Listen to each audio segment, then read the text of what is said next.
പിതാവിന്റെയും പുത്രന്റെയും പരിശുദ്ധാത്മാവിന്റെയും നാമത്തിൽ ആമേൻ. കർത്താവേ, നിന്റെ ഉന്നതമായ നാമത്തിന് സ്തോത്രം ചെയ്യുന്നു. കർത്താവേ, നിന്റെ വിശുദ്ധ പൗരോഹിത്യത്തെ മഹത്വപ്പെടുത്തണമേ.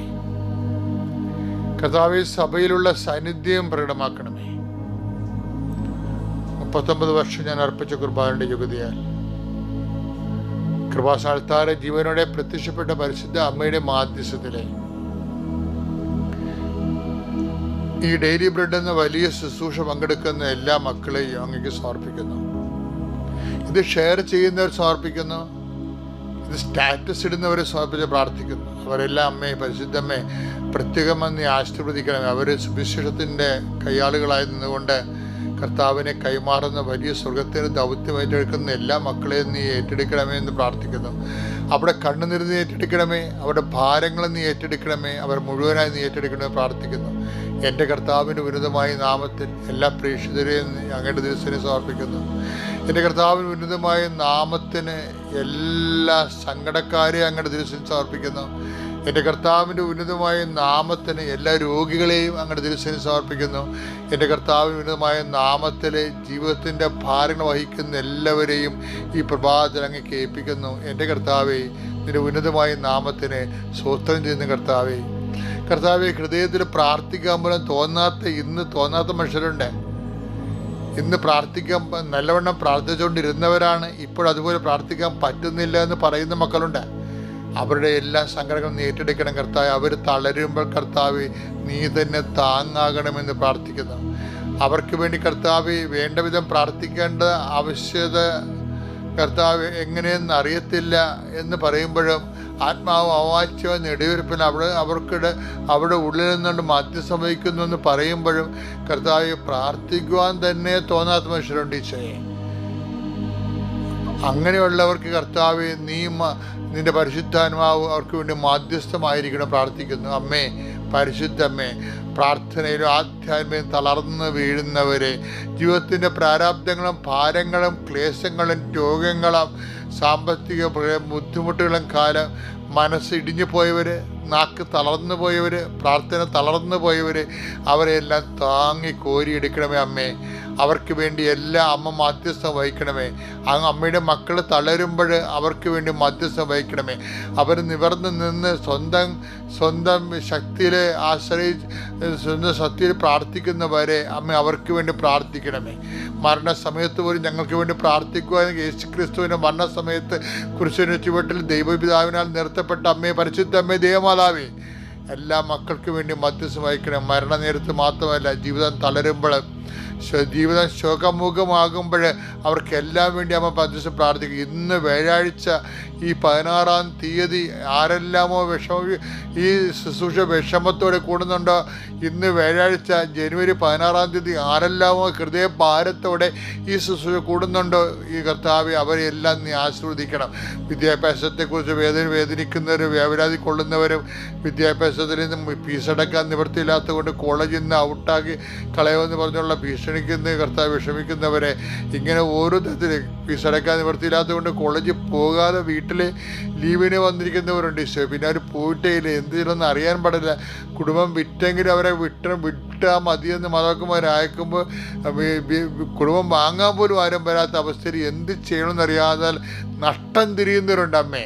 എല്ലാ വിഷയങ്ങൾക്കും ഈ ഒരു വിഷയം മാത്രമല്ല, ജീവിതത്തിൻ്റെ മനുഷ്യന് താങ്ങാനോ സ്വന്തമായിട്ട് കൈകാര്യം ചെയ്യാനോ മറ്റുള്ളവരെ സഹായിക്കപ്പെടാൻ നിവൃത്തിയില്ലാത്ത മേഖലയിൽ ഏകാക്കികളായി പോകുന്നവരെ കർത്താവെ അമ്മേ, അവിടെ അമ്മ കൂടണമെന്ന് പ്രാർത്ഥിക്കുന്നു. എൻ്റെ കർത്താവിൻ്റെ ഉന്നതമായ നാമത്തിൽ ഇതുപോലെ ഭാരപ്പെടുന്ന എല്ലാ മക്കൾക്കും ഇന്ന് വൈകുന്നേരം 6 മണിക്കുള്ളിൽ ദൈവത്തിൻ്റെ അടയാളം ഉണ്ടാകാൻ, ദൈവത്തിൻ്റെ കൈപ്പിടുത്തം ഉണ്ടാകാൻ, ദൈവം അവരുടെ കൈ പിടിക്കുന്നതായിട്ട് അവർക്ക് തോന്നാത്ത വിധത്തിൽ മറ്റുള്ള മേഖലകളിൽ നമുക്ക് സഹായഹസ്തം കിട്ടുന്നതിന് വേണ്ടി ഞാൻ എല്ലാ സഹായവും ആവശ്യമുള്ളവരെയും നിങ്ങൾ ശിരസ് നമിക്കുക. എല്ലാ സഹായവും ആവശ്യമുള്ളവരും ശിരസ് നമിക്കുക. കർത്താവിൻ്റെ കരം നിങ്ങളുടെ മേൽ പ്രബലമാകുന്നതിന് വേണ്ടി മണിക്കൂറുകൾ മാത്രമേ ഉള്ളൂ.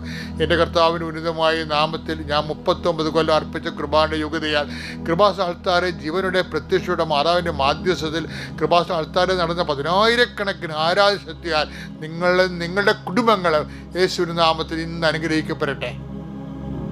സർവശക്തനായ പിതാവും ആകാശത്തിൻ്റെയും ഭൂമിയുടെയും സൃഷ്ടാവുമായ ദൈവത്തിൽ ഞാൻ വിശ്വസിക്കുന്നു. അവിടുത്തെ ഏകപുത്രനും ഞങ്ങളുടെ കർത്താവുമായ ഈശോമിശിഹായിലും ഞാൻ വിശ്വസിക്കുന്നു. ഈ പുത്രൻ പരിശുദ്ധാത്മാവിനാൽ ഗർഭസ്ഥനായി കന്യകാമറിയത്തിൽ നിന്ന് പിറന്ന് പൊന്തിയോസ് പീലാത്തോസിന്റെ കാലത്ത് പീഡകൾ സഹിച്ച് കുരിശിൽ തറയ്ക്കപ്പെട്ട് മരിച്ച് അടക്കപ്പെട്ട് പാതാളങ്ങളിൽ ഇറങ്ങി മരിച്ചവരുടെ ഇടയിൽ നിന്ന് മൂന്നാം നാൾ ഉയർത്ത് സ്വർഗത്തിലേക്ക് എഴുന്നള്ളി സർവശക്തിയുള്ള പിതാവായ ദൈവത്തിന്റെ വലതുഭാഗത്തിരിക്കുന്നു. അവിടെ നിന്ന് ജീവിക്കുന്നവരെയും മരിച്ചവരെയും വിധിക്കുവാൻ വരുമെന്നും ഞാൻ വിശ്വസിക്കുന്നു. പരിശുദ്ധാത്മാവിലും ഞാൻ വിശ്വസിക്കുന്നു. വിശുദ്ധ കത്തോലിക്കാ സഭയിലും പുണ്യവാന്മാരുടെ ഐക്യത്തിലും പാപങ്ങളുടെ മോചനത്തിലും ശരീരത്തിന്റെ ഉയർപ്പിലും നിത്യമായ ജീവിതത്തിലും ഞാൻ വിശ്വസിക്കുന്നു. ആമേൻ. സ്വർഗ്ഗസ്ഥനായ ഞങ്ങളുടെ പിതാവേ, അങ്ങയുടെ നാമം പൂജിതമാകണമേ. അങ്ങയുടെ രാജ്യം വരണമേ. അങ്ങയുടെ തിരുമനസ് സ്വർഗത്തിലെ പോലെ ഭൂമിയിലും ആകണമേ. അന്നു വേണ്ടുന്ന ആഹാരം ഇന്ന് ഞങ്ങൾക്ക് തരണമേ. ഞങ്ങളോട് തെറ്റ് ചെയ്യുന്നവരോട് ഞങ്ങൾ ക്ഷമിക്കുന്നത് പോലെ ഞങ്ങളുടെ തെറ്റുകൾ ഞങ്ങളോടും ക്ഷമിക്കണമേ. ഞങ്ങളെ പ്രലോഭനത്തിൽ ഉൾപ്പെടുത്തരുതേ, തിന്മയിൽ ഞങ്ങൾ രക്ഷിക്കണമേ. ആമേൻ. നന്മ നിറഞ്ഞ മറിയമേ, സ്വസ്തി. കർത്താവ് അങ്ങയുടെ കൂടെ സ്ത്രീകളിൽ അങ്ങ് അനുഗ്രഹിക്കപ്പെട്ടവളാകുന്നു. അങ്ങയുടെ ഉദരത്തിൻ ഫലമായി ഈശോ അനുഗ്രഹിക്കപ്പെട്ടവനാകുന്നു. പരിശുദ്ധ മറിയമേ, തമ്പുരാന്റെ അമ്മേ, പാപികളായ ഞങ്ങൾക്ക് വേണ്ടി ഇപ്പോഴും ഞങ്ങളുടെ മരണസമയത്തും തമ്പുരാനോട് അപേക്ഷിക്കണമേ. ആമേൻ. എൻ്റെ പ്രിയപ്പെട്ടവർ, നമ്മൾ ഇന്ന് നോക്കുന്ന വചനം എന്ന് പറയുന്നത്, ഷെബളെ, ദൈവം നമ്മൾ ദൈവത്തോട് ചില കാര്യങ്ങൾ ആവശ്യപ്പെടും. അത് ന്യായമാണെങ്കിൽ ദൈവം അപ്പം തന്നെ ചെയ്യും എന്നാണ് സുവിശേഷം പറയണത്. അത് ന്യായമല്ല, അതിനേക്കാൾ പോർട്ട്ഫോളിയോ പ്രാധാന്യപ്പെട്ട കാര്യം ദൈവത്തിന് ഉണ്ടെങ്കിൽ ദൈവം ആവഴിക്കും. അത് സുവിശേഷം പറയുന്നുണ്ട്. അപ്പോൾ നിങ്ങളോർക്കും ഈ അച്ഛനിത് എവിടെ നിന്നാണ് ഇതൊക്കെ വായിച്ചെടുക്കണതെന്ന്. അങ്ങനെയല്ല, എവിടെ നിന്നാണ് അച്ഛൻ ഇതൊക്കെ ഉദ്ധരിക്കണത്. ഞാൻ ഒരു കാര്യം നിങ്ങളോട് പറയാം. നമുക്ക് വേണമെങ്കിലേ ഇപ്പോഴേ രാവിലെ മത്തായിയുടെ സുവിശേഷം 8:2 മുതൽ അങ്ങനെ വായിച്ചേ. മത്തായി 8:2. അപ്പോൾ ഒരു കുഷ്ഠരോഗി അടുത്ത് വന്ന് താണു വണങ്ങി പറഞ്ഞു, കർത്താവേ, അങ്ങേക്ക് മനസ്സുണ്ടെങ്കിൽ എന്നെ ശുദ്ധനാക്കാൻ കഴിയും. അല്ല, ക്ലിയർ അല്ലേ? ആ പ്രാർത്ഥന ക്ലിയർ അല്ലേ? ഈശോ ആ പ്രാർത്ഥനയ്ക്ക് അവന്റെ ഭാഷ്യത്തിന്റെ ഉത്തരം കണ്ടില്ലേ? അതാണ് ഈശോ. നമ്മളുടെ പ്രാർത്ഥന, നമ്മുടെ വികാരമാണല്ലോ നമ്മുടെ ഭാഷ. അപ്പോഴ് നമ്മുടെ വികാരത്തിന് അയാളുടെ ഒരു വികാരം എന്താണ്? അയാളുടെ ഈ കുട്ടികളുടെ വികാരം എന്താണ്? അയാളുടെ ജീവിതത്തിൽ ആർക്കും മനസ്സില്ല. അതാണ് പ്രശ്നം. അയാളുടെ ഭാര്യയ്ക്ക് പോലും മനസ്സില്ല അയാളെ സഹായിക്കാൻ. ഇയാളെ കാണുമ്പോൾ തന്നെ അവർ 4 കാലം വീണ് ഓടും. അയാളുടെ മക്കൾക്ക് മനസ്സില്ല അയാളെ സഹായിക്കാൻ. മനസ്സുള്ളൊരു മനുഷ്യനെ അയാളുടെ ജീവിതത്തിൽ കണ്ടിട്ടില്ല. ആ വേദനയോടെ വന്ന് പറയണം, നീയും അതുപോലെയാണോ ദൈവമേ? പക്ഷേ നീയും അതുപോലെ അല്ലെന്ന് എനിക്കറിയാം. എൻ്റെ ജീവിതത്തിൽ ഞാൻ എൻ്റെ കാര്യത്തിൽ മനസ്സില്ലാത്ത ആൾക്കാരെ കണ്ടിരിക്കണത്. പക്ഷെ നിന്നെക്കുറിച്ച് കേട്ടപ്പോൾ നീ ആരുടെ കാര്യത്തിന് മനസ്സുള്ള ആളാണെന്നാണ് എനിക്ക് മനസ്സിലായത്. അതുകൊണ്ട് ഞാൻ നിന്നോട് പറയുകയാണ്, അങ്ങയ്ക്ക് മനസ്സുണ്ടെങ്കിൽ എന്നെ ശുദ്ധനാക്കാൻ നിനക്ക് കഴിയും. അപ്പോൾ ഈശോ ചെയ്യേണ്ട പരിപാടിയില്ല.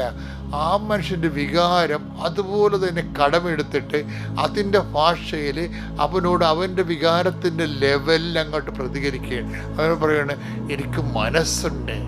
നിൻ്റെ ഭാര്യയ്ക്ക് മക്കൾക്ക് മനസ്സുണ്ടാകത്തില്ല, നിൻ്റെ ബന്ധുക്കൾക്ക് മനസ്സുണ്ടാകത്തില്ല, നിൻ്റെ അയൽവാസികൾക്ക് മനസ്സുണ്ടാകത്തില്ല. പക്ഷേ എനിക്ക് മനസ്സുണ്ട്. നീ ശുദ്ധിയുള്ളവനാവുക. എന്തൊരു സംഭവമാണ് ഈ വചനം. അപ്പം തന്നെ ആ മനുഷ്യൻ ശുദ്ധനായി. അപ്പൊ കർത്താവ് പറഞ്ഞു, ഈ കാര്യം നീ തൽക്കാലം ആരോടും പറയേണ്ടെന്ന് പറഞ്ഞു. പക്ഷെ കർത്താവിനോട് അവൻ പറഞ്ഞത് കർത്താവ് കേട്ടു. പക്ഷെ അവനോട് കർത്താവ് പറഞ്ഞത് അവൻ കേട്ടില്ല. അത് നമ്മുടെ വേറെ ഒരു വേർഷനാണ് ഇവൻ. വെച്ചാൽ നമ്മൾ പറഞ്ഞാൽ ദൈവം കേൾക്കണം, ദൈവം പറഞ്ഞൊന്നും നമ്മൾ കേൾക്കത്തില്ല. അതിൻ്റെ ഉടമ്പടി കുറേ ആൾക്കാർ പിഴച്ചു പോയത്. പക്ഷെ ഒത്തിരി പേര് ഒരു 2% പിഴച്ചാലുമേ 98% ഇന്ന് കൃപാസനത്തിൽ ഒരു സാക്ഷ്യം പറഞ്ഞു. ഈ കൃപാസനം ഇല്ലെങ്കിൽ എത്രയോ പേര് ഇതിനകം ഈ ലോകം വിട്ടു പോകേണ്ടതായിരുന്നു. അവർക്ക് അനുഭവങ്ങൾ പറയണതാണ്, മരിച്ചു പോകണമായിരുന്നെന്ന് ജീവിത പ്രശ്നം കാരണം.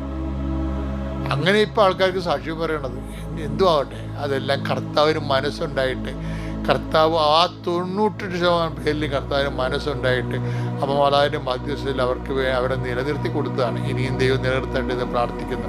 അതല്ല പ്രശ്നം. ഇവിടുത്തെ പ്രശ്നം വേറെയാണ്.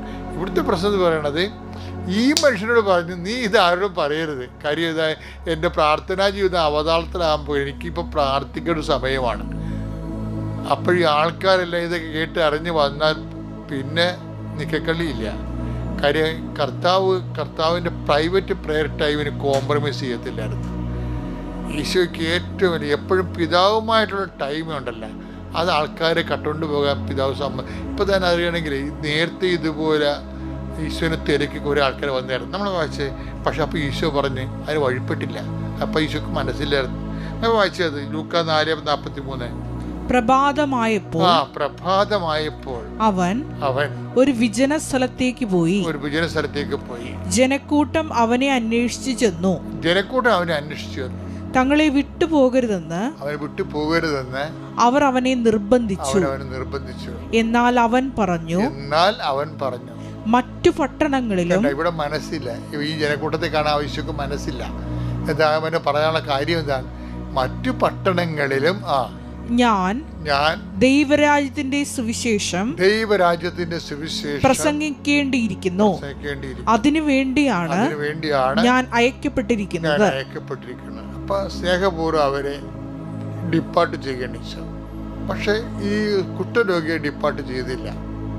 എന്താ കാര്യം വെച്ച് കഴിഞ്ഞാല് അടയാളങ്ങൾ മാത്രം, അത്ഭുതങ്ങൾ മാത്രം, അതിശയങ്ങൾ മാത്രം കാണാൻ യേശുവിൻ്റെ കൂടെ ജനങ്ങൾ കൂടിയാൽ പതുക്കെ ഈശോ നമ്മളെ സ്കൂട്ടാക്കും, അല്ലേ? പരക്കെ ഈശോ നമ്മളെ ഡിപ്പാർട്ട് ചെയ്തു പോകും. എന്താണ് ആ സുവിശേഷം സ്വീകരിക്കാതിരിക്കുന്ന മറ്റുമായി ഇവരെ അത്ഭുതം മാത്രം സ്വീകരിക്കാതിരിക്കുകയല്ലേ? ആ കുഷ്ഠരോഗിയാണെങ്കിലും അയാളോട് പറഞ്ഞു നീ ഇതാരോടും പറയണ്ടെന്ന് പറഞ്ഞെങ്കിലും എല്ലാ സ്ഥലത്തും പോയി അയാൾ പറഞ്ഞത് കാരണം ജനങ്ങളെല്ലാം വന്നു. അത് കാരണം ഈശോയ്ക്ക് പരസ്യമായിട്ട് സഞ്ചരിക്കാൻ കഴിയാത്തൊരവസ്ഥ ഉണ്ടായി അവിടെ.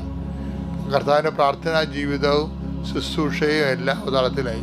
അപ്പം അതുകൊണ്ട് എനിക്ക് നിങ്ങളോട് പറയാനുള്ളത്, നമ്മളുടെ ഇപ്പം എന്ത് വിഷയമുണ്ടെങ്കിലും നമ്മൾക്ക് ദൈവമായിട്ടുള്ള ആ ബന്ധത്തിൻ്റെ അടിസ്ഥാനത്തിലുള്ള പ്രാർത്ഥനാ ജീവിതം ഒരിക്കലും ഒത്തുതീർപ്പിന് വിധേയമാക്കരുത്. ഇന്ന് അക്രൈസ്തവർ പോലും 12-16 ജപമാലയൊക്കെയാണ് ഒരു ദിവസം ചെല്ലണത്. രാത്രി 2 മണിക്ക് ഇരുന്നവരെ വചനം വായിക്കുന്നവരുണ്ടെന്നാണ് അവർ ചിലരൊക്കെ പറയണത്. അപ്പോൾ എനിവേ എന്ത് വായിക്കൊള്ളണ്ടേ. പക്ഷേ ഇന്ന് അതേസമയം തന്നെ നമ്മൾ ദൈവത്തെക്കാൾ പ്രാധാന്യമായിട്ട് നിങ്ങൾ ഇന്നൊരു തീരുമാനം എടുക്കണം. ഇന്നത്തെ ദിവസം ദൈവത്തെക്കാൾ പ്രാധാന്യമുള്ള ഒരു വിഷയത്തിൽ ഞാൻ ഇടപെടത്തില്ല. എന്ത് വിഷയത്തിലേക്ക് ഞാൻ പോയാലും അവസാനം ഞാൻ ദൈവത്തിലേക്ക് തിരിച്ചു വരും. നന്ദി പറയാൻ വേണ്ടി തിരിച്ചു വരും, അല്ലെങ്കിൽ സമർപ്പിക്കാൻ വേണ്ടി തിരിച്ചു വരും, അല്ലെങ്കിൽ അപേക്ഷിക്കാൻ വേണ്ടി തിരിച്ചു വരും, അല്ലെങ്കിൽ നമ്മുടെ സ്നേഹത്തിൻ്റെ സാന്നിധ്യത്തിൻ്റെ അനുസ്മരണയ്ക്ക് വേണ്ടി തിരിച്ചു വരും. എവിടെ പോയാലും കർത്താവെ ഞാൻ നിന്നിലേക്ക് തിരിച്ചു വരാൻ ഇന്നത്തെ ദിവസം എന്നെ നീ പ്രത്യേകം പരിശീലിപ്പിക്കണമേ. കർത്താവെ ഞാൻ പറഞ്ഞേക്ക നീ കേൾക്കണേക്കാൾ ഉപരി അതുപോലെ തന്നെ നീ പറയണതും ഞാനും കേൾക്കാൻ, അങ്ങനെ ആത്മബന്ധത്തിൻ്റെ ആഴങ്ങളിലേക്ക് ഒരു അഭിഷേകം ലഭിച്ചു പോകാൻ എന്നെ സഹായിക്കണമേ. എല്ലാവരെയും കർത്താവ് അനുഗ്രഹിക്കട്ടെ. കർത്താവെ ഈ വചനം കേട്ട് എല്ലാവരും ഇന്ന് എവിടെയെല്ലാം മേഖലയിലും മനസ്സുകൊണ്ട് യാത്ര ചെയ്തു പോയാലും തിരിച്ച് നിന്നിൽ തന്നെ തിരിച്ചു വരാനും നന്ദിയായിട്ടും സമർപ്പണമായിട്ടും സ്നേഹമായിട്ടും ഒക്കെ നിന്നോട് വന്ന് ഞങ്ങളുടെ വികാരത്തിൻ്റെ ഭാഷയിൽ സമർപ്പിച്ചുകൊണ്ട് കർത്താവെ നിൻ്റെ കൂടെ അങ്ങ് മനസ്സുകൊണ്ടായിരിക്കാൻ എല്ലാ മക്കളെ ആശീർവദിക്കുകയും അനുഗ്രഹിക്കുകയും ചെയ്യണമേ. കർത്താവിൻ്റെ കൃപ നിങ്ങളുടെ മേൽ ആവശ്യിക്കട്ടെ. നിത്യം പിതാവ് പുത്രനും പരിശുദ്ധാത്മാവും സർവ്വസ്വരും നീക്കും. ആമേൻ. സാക്ഷ്യം എന്താണെന്ന് വെച്ച് കഴിഞ്ഞാൽ, ഒന്ന് സ്തുതിക്കട്ടെ മക്കളെ. യേശുസ്തോത്രം. ഹല്ലേലൂയ. ഹല്ലേലൂയ. ഹല്ലേലൂയ. ഹല്ലേലൂയ. യേശുവേ നന്ദി. ഹല്ലേലൂയ. ഹല്ലേലൂയ. ഹല്ലേലൂയ. യേശുവേ ആരാധന ആരാധന ആരാധന. യേശുവേ നന്ദി. Praise the Lord. വൈക്കത്തുനിന്നൊരു സാക്ഷിയാണ്. അപ്പോൾ നമ്മൾ അപ്പീരുണ്ടായിരുന്നു. ആ സാക്ഷ്യം എന്ന് വെച്ച് കഴിഞ്ഞാൽ 92 വയസ്സുണ്ട് ആ അപ്പച്ചന്. അപ്പച്ചൻ്റെ മകൾക്കൊരു 60, 62, 65 വയസ്സ് കാണും. 60 വയസ്സ് കൂടുതലുണ്ട് ഏതായാലും. അപ്പോൾ ഈ 60 വയസ്സുള്ള മകളും 92 വയസ്സുള്ള അപ്പനും കൂടിയാണ് ഈ ആൾക്കാർ കയറി നിൽക്കുന്നത്. അവർക്ക് എന്താ പറയാനുള്ളത്? അവർ 92 വയസ്സുള്ള അപ്പൻ ഇവിടെ വന്ന് നിൽപ്പുണ്ട്, കിടപ്പൊന്നുമല്ല. അങ്ങേര് നല്ല തൻ്റെ ഇടത്തോടെ വന്ന് നിൽക്കണം ഇവിടെ. 62 വയസ്സുള്ള മകൾ കൂടെ നിൽപ്പുണ്ട്. സുലേഖ എന്നാണ് പേര്, സുലേഖ. അപ്പോൾ നിങ്ങൾക്ക് മനസ്സിലായില്ലേ എന്താ പ്രശ്നം? അപ്പൻ്റെ പ്രശ്നം എന്താ? അപ്പന് പിത്താശയത്തിൽ കല്ല്. അപ്പന് പിത്താശയത്തിൽ കല്ല്, ഭയങ്കരമായ വേദനയാണ് പിത്താശയത്തിൻ്റെ സ്ഥലത്ത്. ആശുപത്രി കൊണ്ടുവന്ന് പറഞ്ഞു ഇതിൽ കൂടിയ അവസ്ഥയാണ്, ഇത് ICUവിലേക്ക് മാറ്റണമെന്ന് പറഞ്ഞ്. അപ്പോൾ 62 വയസ്സുള്ള മകൾ പറഞ്ഞ് അപ്പൻ നിലവിളിയാണ്, സഹിക്കാൻ പറ്റാതെ. സാറ് എന്തെങ്കിലും ചെയ്യ് എന്ന് പറയും. എന്ന് വെച്ച് കഴിഞ്ഞാൽ 92 വയസ്സുള്ള ആൾ നിലവിളിക്കുമ്പോൾ ഒന്ന് ചിന്തിച്ച് നോക്കിയേ. പരമാവധി ഇങ്ങനെയുള്ളവരൊക്കെ പിടിച്ചു നിൽക്കും, സഹിക്കാൻ പറ്റാത്തതുകൊണ്ടാണ് അവർ കരഞ്ഞു പോണത്. എന്നിട്ട് ഈ ICUവിലേക്ക് മാറ്റും. ICUവിലോട്ട് മാറ്റി കഴിയുമ്പോൾ